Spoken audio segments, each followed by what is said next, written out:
NVM के परिवार को हसन कमाल का नमस्कार, सलाम।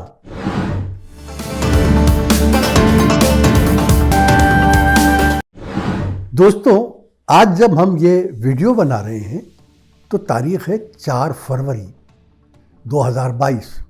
आज के दिन गोरखपुर की एक असेंबली सीट के लिए अजय कुमार बिष्ट ने अपना नामजदगी का पर्चा दाखिल किया, कटवाया है। वो खुद को आदित्यनाथ कहते हैं और बाद में उन्हें उसमें योगी भी जोड़ दिया और बहुत से लोग उन्हें योगी आदित्यनाथ कहते हैं। लेकिन कुछ भी हो, जो आज पर्चा उन्होंने भरा है उस पर उन्होंने अपना नाम अजय कुमार बिष्ट ही लिखा होगा। नहीं लिखा होगा तो फिर वो पर्चा खारिज हो जाएगा। तो बहरहाल उन्होंने पर्चा भर दिया है।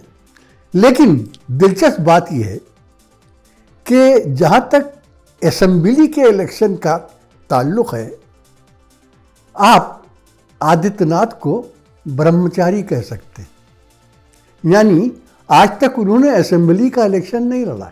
5 बार वो गोरखपुर से मेंबर पार्लियामेंट रह चुके हैं।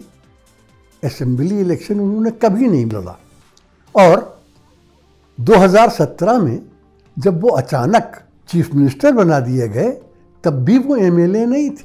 लेकिन कानून ये है कि जो चीफ मिनिस्टर बने उसे 6 महीने के अंदर अंदर एमएलए बनना ज़रूरी होता है। मज़ा ये है कि आदित्यनाथ उसके बाद भी एमएलए नहीं बने। उन्हें अपनी सीट छोड़ना पड़ी, एमपी की सीट, क्योंकि उन्हें चीफ मिनिस्टर बनना था। लेकिन असेंबली इलेक्शन लड़ने के बजाय वो एमएलसी बन गए, विधान परिषद के मेंबर बन गए। तो इलेक्शन उन्होंने कभी नहीं लड़ा, असेंबली का इलेक्शन। तो इसलिए ये कहा जा सकता है कि जहाँ तक असेंबली इलेक्शन का सवाल है वो ब्रह्मचारी हैं। हाँ, अब वो अपना ब्रह्मचर्य तोड़ने वाले। बहरहाल बहुत अच्छा है, हम मुबारकबाद देते हैं उन्हें इलेक्शन लड़ने की। इलेक्शन में क्या होगा ये गोरखपुर वाले जाने और उनका काम जाने। आज हमने दोस्तों एक दूसरे इशू पर भी बात करना है। बात ज़रा पुरानी है लेकिन चूँकि बहुत अहम है और उस पर बहुत चर्चा हो रही है चारों तरफ, इसलिए हम उसको अवॉइड नहीं कर सकते, उसके हम आंखें नहीं चुरा सकते। वो इशू ये है दोस्तों कि जैसा कि अब सारा हिंदुस्तान जानता है, बल्कि दुनिया में भी जहाँ कहीं लोगों को हिंदुस्तान से दिलचस्पी है, हिंदुस्तान के इलेक्शन से दिलचस्पी है, ये जो 5 इलेक्शंस हो रहे हैं असेंबलीज के, इनसे दिलचस्पी है, उन सबको भी एक बात पता है कि वेस्टर्न यूपी में, पश्चिमी उत्तर प्रदेश में 2013 के मुजफ्फरनगर दंगे की वजह से जो हिंदू मुस्लिम एकता टूटी थी, बल्कि अगर आप सही पूछिए तो जो जाट मुस्लिम एकता टूटी थी वो एकता अब दोबारा कायम होगी। और ये बीजेपी अपने लिए बहुत बुरी खबर समझ रही। अब उनकी सारी कोशिश ये है, अभी तक इसमें नरेंद्र मोदी नहीं कूदे हैं, 2-4 दिन में आप देखेंगे कि वो भी कूद पड़ेंगे, क्योंकि मामला बहुत संगीन है बीजेपी के लिए। तो अब उनकी सारी कोशिश ये है कि ये जाट मुस्लिम एकता में किसी तरह से दरार पड़ जाए। अब दरार पड़े कैसे? दरार पड़ने की 2 ही शक्लें। एक तो ये है कि कुछ मुसलमानों को तोड़ लिया जाए, जो इस वक्त की जो सूरत हाल है उसमें नामुमकिन नजर आता है। दूसरी सूरत यह है कि कुछ जाटों को तोड़ लिया जाए, यानी जाटों के अंदर डिवाइड कर दिया जाए, विभाजन कर दिया जाए, तकसीम कर दी जाए। और इसके लिए पूरी की पूरी बीजेपी पार्टी लगी हुई है। चूँकि पश्चिमी यूपी के चुनाव का इंचार्ज अमित शाह को बनाया गया है और इस पर इलेक्शन के बाद बीजेपी को बहुत अफसोस भी होगा, मगर बहरहाल इस वक्त उनको बनाया गया है। तो वो ये कोशिश कर रहे हैं कि किसी तरीके से जाट और जाटों के अंदर फूट पड़ जाए। इस सिलसिले में उन्होंने कोई 250 जाट चौधरी जमा करके दिल्ली बुलाए। उसके लिए दिल्ली के जो मेंबर पार्लियामेंट है परवेश वर्मा, कौन परवेश वर्मा याद है आपको? वो परवेश वर्मा जिन्होंने कहा था कि दिल्ली के लोगों, ये जो सीएए के लिए जो लोग शाहीन बाग में धरना दिए बैठे हैं, ये तुम्हारे घरों में घुस जाएंगे, तुम्हारी बहनों बेटियों और बहुओं की इज्जत लूट लेंगे। वो परवेश कुमार वर्मा। तो उन्होंने पश्चिमी उत्तर प्रदेश के कुछ जाट चौधरियों को बुलाया और उनकी मुलाकात अमित शाह से कराई। बाद में मालूम हुआ कि वो जो जाट बुलाए थे वो जाट नहीं थे, ना वो कहीं और से बुलाए गए थे, राजस्थान से और दूसरी जगहों से। लेकिन चलिए उस कहानी को छोड़िए। बहरहाल उन्होंने इन जाटों को बुलाया। बुलाने के बाद उन्होंने इन जाटों से जो बात कही वो बड़ी दिलचस्पी। पहले तो उन्होंने ये कहा कि भाई जाट अगर हमसे खफा हैं तो हमारे घर पर आ जाएं, हमको डांट लें और हम भी उनसे माफ़ी मांग लेंगे। लेकिन अब किसान बिल वापस हो गए हैं, किस्सा ख़त्म हो गया। तो किसी ने चुपके से ये कहा कि आप हमको अपने घर पर बुला रहे हैं डांटने के लिए। 1 साल तक हम आपके घर से सिर्फ 16 किलोमीटर दूर दिल्ली गाज़ियाबाद बॉर्डर पे बैठे हुए थे और ना आप आए ना आपने हमको बुलाया, अब आप हमको बुला रहे हैं। बहरहाल तो उसके बाद अमित शाह साहब ने कहा जाटों से कि देखिए हमारी आपकी दोस्ती साल तो 650 साल पुरानी। जाहिर है कि सुनने वालों के कान खड़े हो गए। उन्होंने कहा कि 650 साल पहले आप मुगलों से लड़ रहे थे और आज हम वो लड़ाई लड़ रहे हैं। अच्छा, उन्होंने मुगलों कहा इसलिए कि शायद मुसलमानों कहते हुए उन्हें ये हिचक लगी कि कहीं कुछ गड़बड़ न हो जाए बाद में, तो उन्होंने मुगलों कहा। लेकिन कहा कि हमारी आपकी दोस्ती 650 से पुरानी थी, हम मुगलों के साथ एक साथ लड़े थे। तो जब हमने ये सुना तो हमारा जी चाहा कि अमित शाह से कुछ सवाल पूछे। जवाब वो देंगे नहीं देंगे उसकी हमें परवाह भी नहीं, लेकिन आप तक ये सवाल पहुंचना चाहिए। पहला सवाल तो ये है कि आपने कहा हम 650 साल से लड़ रहे हैं, आपकी मुराद हमसे क्या थी? भाई हमसे आपकी मुराद अगर आपकी पार्टी है बीजेपी तो 650 साल पहले तो उसका कहीं वजूद भी नहीं था जो वो लड़ती है मुगलों से। तो जाहिर है कि बीजेपी तो हो नहीं सकती। फिर हम कौन, हमसे क्या मुराद है?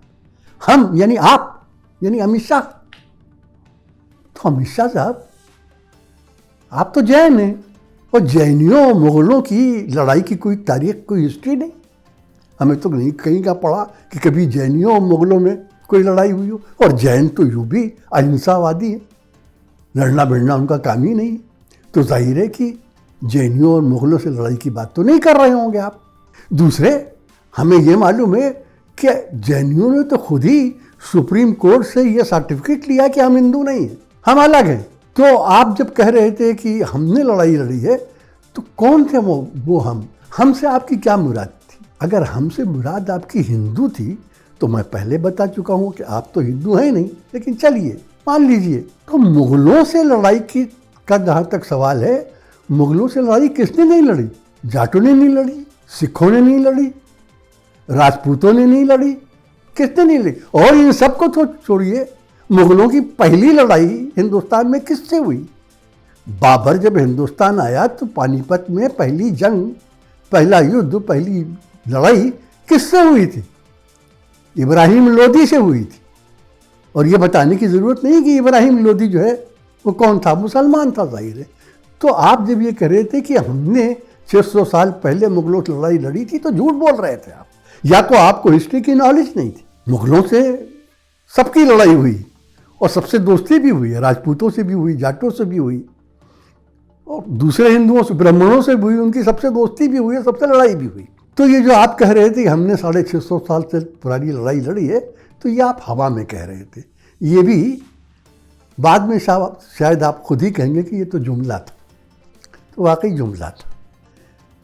उसके बाद एक बात आपने और कही, जाटोही के मजमे में कही, मुजफ्फरनगर की शायद रैली में कही कि देखो अगर तुमने हमको वोट नहीं दिया, किसी और को वोट दिया, तो मुजफ्फरनगर में, ये एग्जैक्ट लफ्ज़ नहीं कहे, ये मैं कह रहा हूँ, मतलब यही था, तो मुजफ्फरनगर में एक बार फिर दंगे हो जाएंगे। अमित शाह जी कौन कराएगा ये दंगे?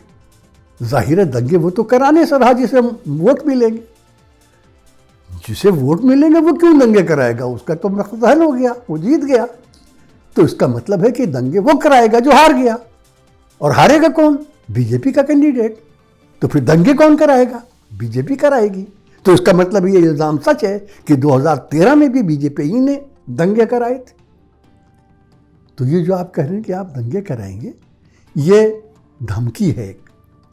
अब आप लोग कहेंगे कि अगर ये सब हो रहा है और ये सब सुनकर इलेक्शन कमीशन के कान पे जूं क्यों नहीं रेंगती? आपको बताएं दोस्तों, क्यों नहीं रेंगती? इलेक्शन कमीशन के कान पे जूं इसलिए नहीं रेंगती कि इलेक्शन कमीशन के कान हैं ही नहीं। इलेक्शन कमीशन ने अपने कान काट कर अच्छी सी प्लास्टिक की थैली में बंद करके होम मिनिस्टर अमित शाह के दफ्तर में जमा करा दिए। तो अब कान पे जूं क्या, कान पे खनखजूरा भी नहीं रेंगेगा, और रेंगेगा भी तो उन्हें उसकी खबर नहीं होगी। वरना अगर ये 2014 से पहले का इलेक्शन कमीशन होता, ये वो इलेक्शन कमीशन होता जिसके कमिश्नर सेशन रहे थे, जिसके कमिश्नर लिंगडोर रहे थे, तो उसके लिए कार्रवाई करने के लिए यही काफ़ी था कि उत्तर प्रदेश का चीफ मिनिस्टर, मुख्यमंत्री टीवी इंटरव्यू में कह रहा है कि लड़ाई तो अब 80% और 20% में है। और ये जानने के लिए कि इसका क्या मतलब था, रॉकेट साइंटिस्ट होने के लिए ज़रूरत नहीं है। बड़ी आसानी से ये बात समझी जा सकती कि 80% हिंदुओं और 20% मुसलमानों की बात कर रहे हैं। तो अगर ये कमीशन, अगर एक इंडिपेंडेंट इंस्टीट्यूट होता, अगर एक आज़ाद संस्था होती, एक आज़ाद अदारा होता, तो उसके लिए एक्शन लेने के लिए इतना ही काफ़ी था। लेकिन अब इलेक्शन कमीशन कोई स्वतंत्र संस्था, कोई आज़ाद इदारा, कोई इंडिपेंडेंट इंस्टीट्यूट नहीं है। 2014 के बाद से election commission of India Modi सरकार का एक डिपार्टमेंट है। उसकी अपनी हैसियत खत्म हो गई। राहुल गांधी ने बात गलत नहीं कही थी अपने स्पीच में, प्रेसिडेंशियल एड्रेस के जवाब में जो स्पीच दी उसमें उन्होंने कही नहीं थी कि सारे इंडिपेंडेंट इंस्टीट्यूशन, इलेक्शन कमीशन और जुडिशरी, इन सब के ऊपर सरकार ने अपने पंजे गाड़ दिए। ये बहुत ही एक अफसोस की बात है। लेकिन बहरहाल हम समझते हैं कि ये दिन बहुत दिन नहीं रहेंगे। ये जो सूरत हाल है ये बहुत दिन नहीं रहेगी। आप इन 5 असेंबली स्टेट्स के इलेक्शन को गुजर जाने दीजिए, फिर आप देखिएगा कि हिंदुस्तान के माहौल में, हिंदुस्तान की फ़ज़ा में कैसी तब्दीली आती है। तो दोस्तों, आज बात यहीं ख़त्म करते हैं। फिर मिलेंगे, जल्द मिलेंगे, नए सब्जेक्ट के साथ मिलेंगे। तब तक के लिए हसन कमाल, आज़म शहाब, डॉक्टर सलीम और फैसल सैयद को इजाज़त दीजिए। जय हिंद, खुदा हाफिज़।